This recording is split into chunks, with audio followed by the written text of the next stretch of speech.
বাংলাদেশের সংবিধান অনুযায়ী রাষ্ট্রপতি নির্বাচিত হন এমপিদের সরাসরি ভোটে। এতে প্রধান নির্বাচন কমিশনার নির্বাচনী কর্তা হিসেবে কাজ করেন। কিন্তু বাংলাদেশে প্রতিদ্বন্দ্বিতাপূর্ণ রাষ্ট্রপতি নির্বাচন হয়েছিল মাত্র একবার। এর বাইরে প্রতিবারই সরকার দলীয় মনোনীত প্রার্থী বিনা প্রতিদ্বন্দ্বিতায় জয় পেয়েছেন।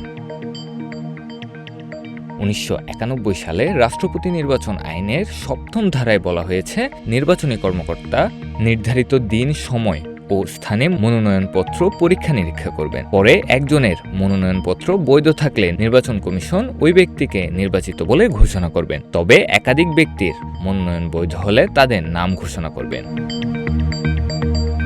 রাষ্ট্রপতি নির্বাচন আইন ও বিধিমালা অনুযায়ী একাধিক প্রার্থী হলে সংসদ অধিবেশন কক্ষে নির্বাচনকর্তার সামনে নির্ধারিত ব্যালট পেপারে পছন্দের প্রার্থীর নাম ও নিজের স্বাক্ষর দিয়ে তা জমা দিতে হবে।